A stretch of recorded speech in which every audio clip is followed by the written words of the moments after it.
G'day guys, JB here, coming at you with another NBA weekly wrap. This one for January 13th to January 19th, 2020. So as usual, just going to go through the teams in alphabetical order, their record and their best player on the week. Atlanta with a 2-1 record, had a pretty good, successful week, arguably the most successful week on the season. They defeated Phoenix and San Antonio, however they lost to Detroit. Trae Young, their best player, 27.7 points, 5.7 rebounds, 8.7 assists, 1.3 steals, 0.7 blocks on the week. 4.3 turnovers, probably wanted to nullify that a little bit, basically a 2-to-1 on assist ratio there. And scoring splits of 47.4 from the field, 46.4 from deep, 72.7 from the stripe. All-Star voting's now close. It'll be interesting to see if Trae Young gets into the game. And I guess the next question now for Atlanta is any moves they make in the heading towards a trade deadline to try and either clear some cap space or put in a player, probably a big, I'd say, that's reliable on the glass. See whether they can start to make a push in the next couple of years to the playoffs. Boston defeated Chicago. They lost to Detroit, Milwaukee and Phoenix for a 1-3 record. Marcus Smart, their most consistent player. Try and pick a player who plays in all 4 games. 19 points a game, 4.3 rebounds, 5.5 assists, 2.8 steals and 0.3 blocks. He's looking for another all-defensive selection this year. On 1.3 turnovers, scoring splits of 42.1 from the field, 46.3 from deep, and 100% from the free throw line. One of the worst weeks for Boston. And it's weeks like that are going to cost them in the seeding, particularly heading into the playoffs. It's going to be interesting to see how they gel after All-Star break, a bit extra rest into their stars, and see whether they can really push their record. Brooklyn with a 0-3 record. They lost to Utah, Philadelphia, and Milwaukee. Spencer Dinwiddie, their best player, 18 points, 3 rebounds, 5.3 assists, 2.7 turnovers. So, again, it was a really hit-and-miss week for Brooklyn. You had a couple of games there from Kyrie, but, his leadership's really showing, or its lack of. 40% from the field, 42.1 from deep, 58.8 from the free throw line. And, Brooklyn to me have just seemed worse with Kyrie Irving. A lot of people say they're not. I really think they are. He's a chemistry killer. He's not a leader. He's a good second option. He doesn't like the spotlight. That's as simple as that. Charlotte, a 0-2 record. They lost to Portland and Denver.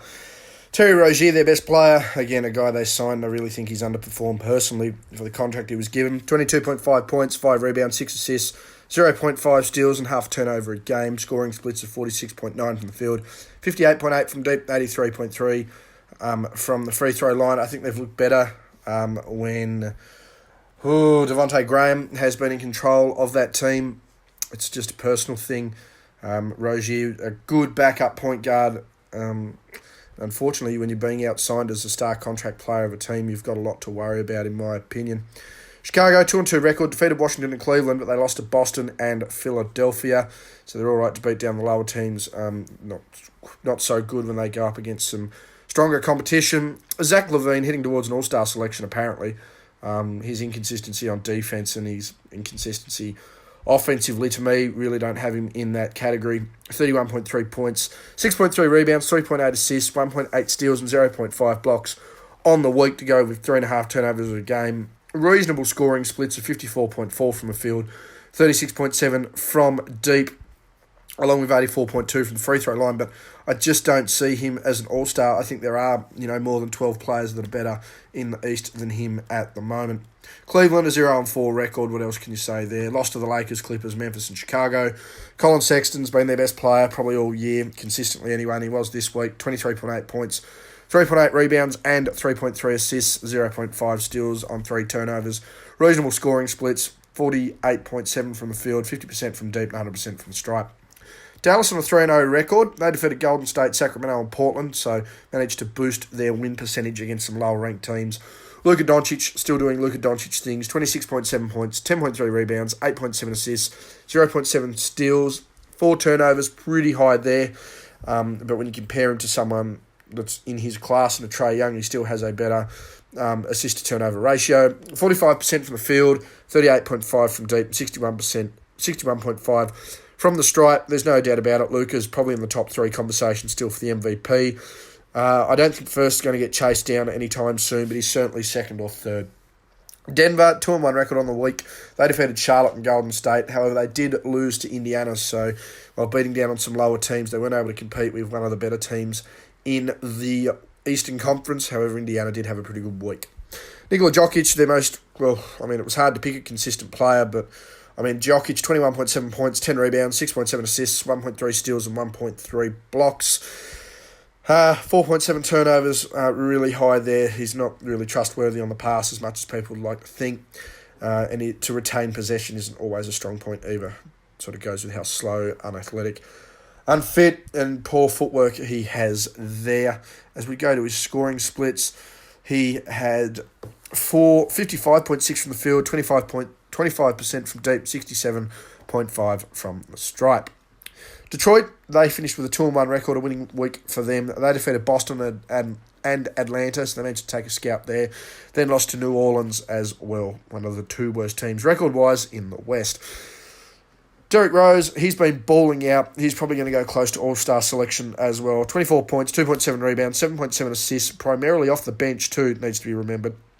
0.3 steals, 0.7 blocks on 2.3 turnovers, 62.3 from the field, only 12.5% from deep, 83.3 from the stripe. There is a lot of rumour that Detroit are ready to blow up their roster though, and Derrick Rose as part of that move could be heading elsewhere, so it'll be interesting to see what happens. Golden State had a 1-2 record. They did defeat Orlando, a top 8 seed in the East. However, they did lose to Dallas and Denver, some of the bigger power plays in the West at the moment.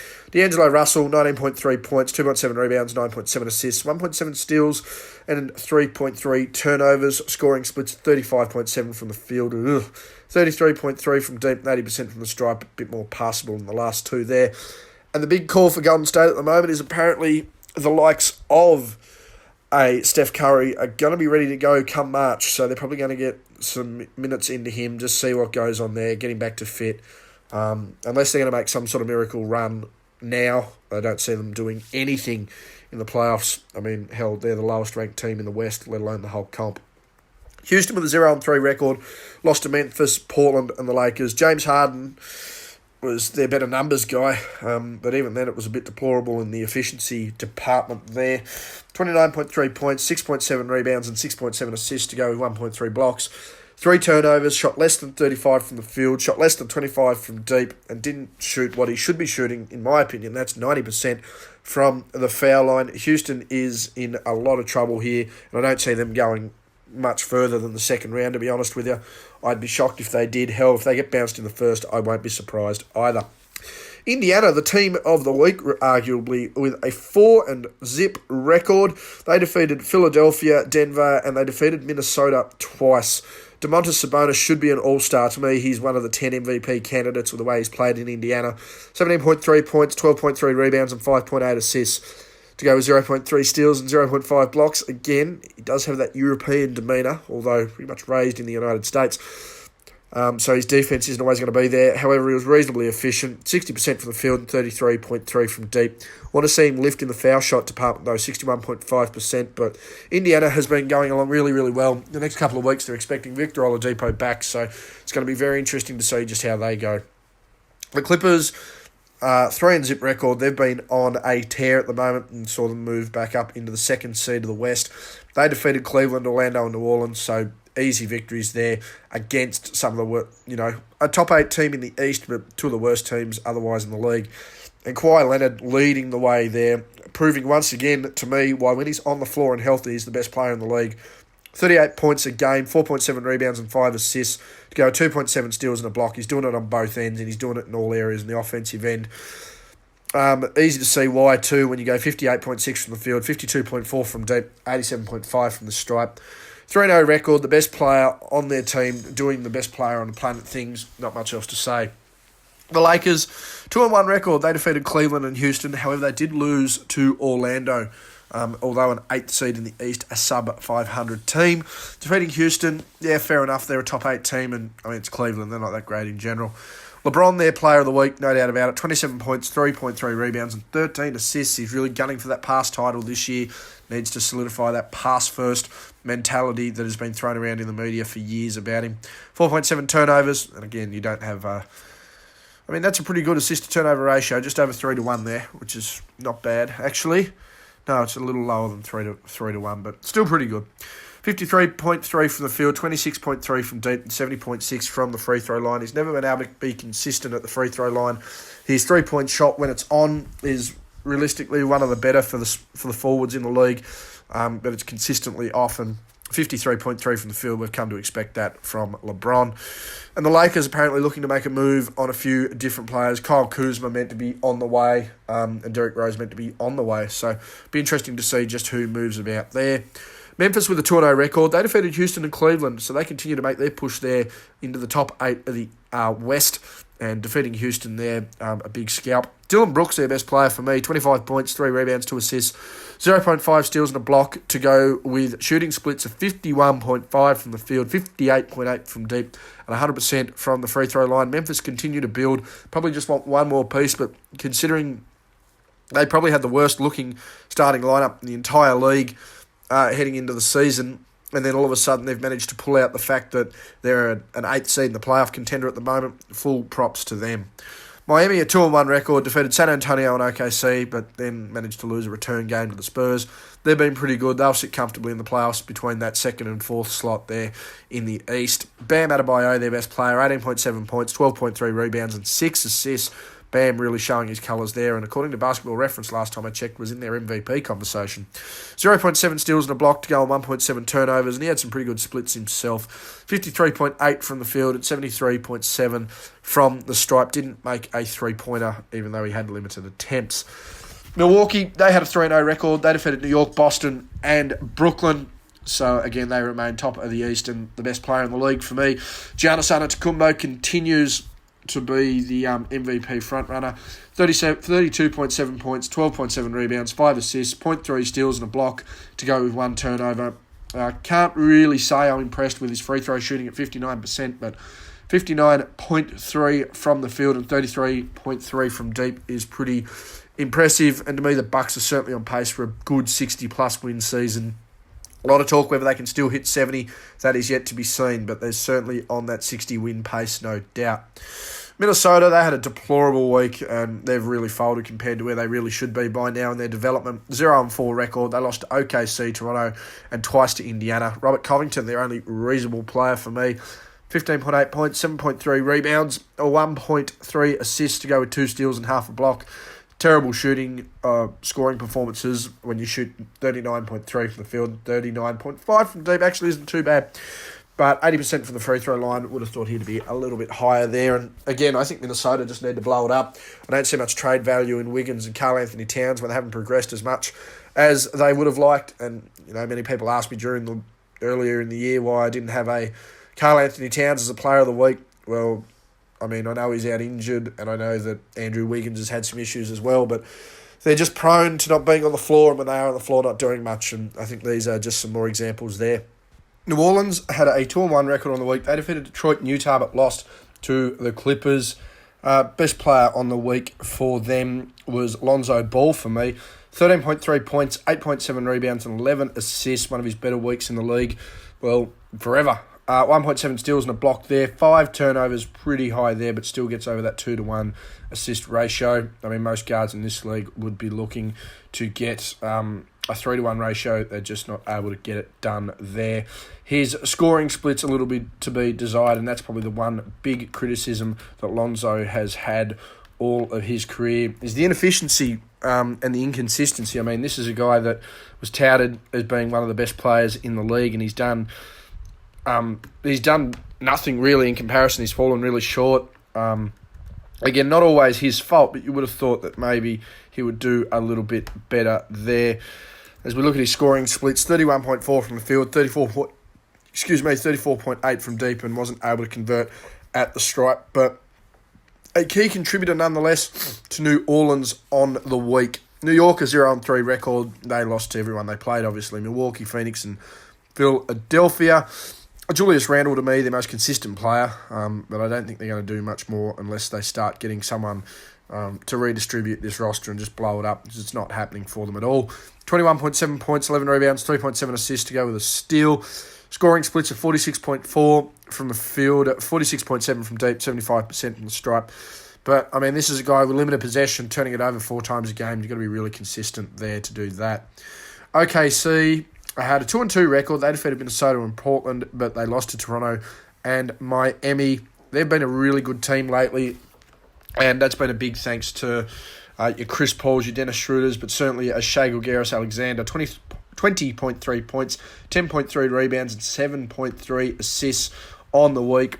1 steal and half a block to go with 2 turnovers, and a 50-40-90 club week for him. 53.8 from the field, 40% from deep, 90.5 from the free throw line. Strangely enough, OKC are slowly building something there, and I'm not going to be shocked to see them make some, have some success in the playoffs. Not too much. I think they're definitely a second round team, and I think they'd be a team that could cause someone like the Houston Rockets an upset as well. Orlando, a 2-2 record. They still sit in the 8 in the East. They defeated Sacramento and the Lakers, but they then lost to the Clippers and Golden State. So make of that as you wish. They could defeat the number 1 team and, a 10th seeded team, but then they lose to the 2nd seed and the last seed. Anyway, Nikola Vucevic, 20 points, 10.3 rebounds, 2.8 assists. He's probably been the most consistent double-double guy in the league for the last 5-6 years, and became only the 3rd Orlando player after Dwight and Shaq to average 20 and 10 in a season. 0.8 steals and 0.8 blocks to go with 1.8 turnovers. It was very good from deep at 40.9% and very good, perfect from the stripe at 100%, but 41.4 from the field for a guy who's near 7 foot to me is absolutely unacceptable, and anyone over 7 foot in this league at this level should be a minimum 50% scorer, no doubt about that. Philadelphia, a 3-1 record. They defeated Brooklyn, Chicago, and New York. However, they lost to Indiana. Ben Simmons was their best player, no doubt about it, and was voted the Eastern Conference Player of the Week for his efforts. 21.3 points, 9.5 rebounds, 7.3 assists. There's some Grant Hill numbers floating around there for those of you that remember that guy. 1.3 steals and 0.3 blocks on 2 turnovers. Didn't make a 3-point shot, didn't attempt a 3-point shot. And his free throw efforts were deplorable, below 50% there at 47.4, but 61.3 from the field. Again, for a guy to be winning a Player of the Week, having not improved his game at all, just shows you the quality of the league at the moment. Phoenix, 2-1 record, defeated New York and Boston, but lost to Atlanta. Devin Booker just continues to, be the man down there in Phoenix. 35.7 points, 7 rebounds and 5.3 assists on the week. 1.7 steals, 3.7 turnovers, and scoring splits weren't too bad either. 55 from the field, 31.3 from deep. He was on the verge of a 50-40-90 season there at one point, and 92.3 from the stripe. I think Phoenix need one more piece. They've just had some inconsistencies here on the back half of November pretty much, and they've slowly fallen away. Portland, a 2-2 record. They defeated Charlotte and Houston. However, they lost to Dallas and OKC. No doubt about it, Damian Lillard, their best player on the week, 30.8 points, 2.8 rebounds, 8 assists to go, 1.3 steals and 3.3 turnovers. And not bad scoring splits either, 48.8 from the field, 35% from deep. However, he needs to be getting over that 80% from the stripe. And it is the little things like that will win you basketball games. And, considering they lost to Dallas and OKC, both teams that you would have predicted at the start of the year, Portland to be above, certainly a little disappointing. Sacramento had a 0-3 record. They lost to Orlando, Dallas, and Utah. De'Aaron Fox, their best player, he had a reasonably consistent week, actually. 26.3 points, 6.3 rebounds, and 10 assists on the week. That's per game. 1 steal and 0.3 blocks to go with 3 turnovers. Pretty good scoring splits from the field at 64.7 from, in general, and 50% from deep, but 52.9%. Again, I would expect most guards in this league to be able to shoot 80% from the stripe. San Antonio, after coming off their massive week last week, slid a little bit, 1-2 record. They defeated Miami, then lost to Miami again, and then lost to Atlanta. So that's certainly something they're not going to be happy about. DeMar DeRozan, 25 points a game, 7.7 rebounds, 8.3 assists to go, 1.7 steals, and 2.7 turnovers. Continuing on, from probably his best week in the Spurs uniform last week, to turnover now, which isn't too bad. His scoring splits have dipped a little bit. Didn't make a 3. They were 58.3 from the field in general and 95% from the stripe. You just think if you could get some of those 3 balls to fall, that you turn that record into at least a 2-1 with a double win over Miami, and probably beat Atlanta too. So a 3-0 record. We're looking at DeRozan's best fortnight as a Spur. Toronto with a 3-0 record, defeated OKC, Washington, Minnesota, and thankfully for all of the Raptors fans out there, they're going to be pretty fit heading into the All-Star break, and you'd suggest heading into the back half of the season they're going to be a real threat towards that 2nd seed in the East. Norman Powell, their best player on the week, 23.7 points, 3.3 rebounds, 2 assists to go, 1.7 steals, 0.3 blocks, less than a turnover a game, and extremely efficient, a 60-40-90 week for him, 62.8 from the field, 44.4 from deep, and 90% from the free throw line. A lot of talks there about them wanting to make a trade, get rid of Serge Ibaka, I believe, but to me, I think the Raptors have the right gel. They just need to stay fit. They're probably lacking that number one elite down the stretch scorer, but they also have a lot of players that can step up in that realm as well. Utah, they defeated Brooklyn and Sacramento and lost to New Orleans for 2-1 record. Rudy Gobert has probably moved just below, for me, Donovan Mitchell as the MVP of that team. But based on conversation, it's looking like he's going to be moving into a third straight DPOY award, joining Dwight Howard as the only three consecutive DPOY award winners. 22.3 points, 15.7 rebounds to go with 2.3 assists. He had 2.7 blocks and 1 steal a game as well, with less than a turnover a game. This is a guy that can't dunk and still manages 72.7 from the field on the week, 71.3 from the free throw stripe. I just want to see the big fella not necessarily have to extend his game, but if he's not going to be a major factor defensively, as much as some people would like to believe, I mean, he's probably going to win it for rim protecting. But, I mean, if he could really stretch the floor a little bit, it would add some footwork to his game, stretch his offense as well, make him a bit more valuable. And finally, Washington, a 0-2 record. They lost to Chicago and Toronto. Bradley Beal, their best player, 18.5 points, 3 rebounds, 3.5 assists to go with half a block and 2.5 turnovers. And reasonable scoring splits, really, for Beal. Washington just keeps floundering there, and, I mean, he's pretty fed up and frustrated at the moment. So the talk a couple of years back, and certainly last season, was the fact that, you know, John Wall or Bradley Beal's going to have to go. And I reckon Bradley Beal's now going to be the guy. He's the one posting numbers. John Wall's injured. No one else is going to want to pick him up. And Bradley Beal just becomes the tastier option, as John Wall will probably move into a predominantly pass-first defensive point guard. I'd like to think his offense is probably going to drop with an Achilles injury. 48 from the field, 50% from deep, 88.9 from the stripe. The player of the week on this one for me, Kawhi Leonard, 3-0 record, averaging 38 points, 4.7 rebounds, 5 assists, 2.7 steals and a block on 2.7 turnovers. Splits of 58.6 from the field, 52.4 from deep, 87.5 from the free throw line. No doubt about it. Kawhi Leonard, the player of the week. Anyway, guys, that's been me. Thank you very much for tuning in. I'll try and pump out a video next week on who my definite All-Stars are. And speaking of next week, we'll be getting very, very close to an update on the MVP race for myself at the end of January. Anyway, guys, thank you once again. Like the Facebook page, JB's NBA. Subscribe to the YouTube channel, Justin Bryan, and follow me on Twitter, Justin_G_Bryan. That's been me, guys. I'm out.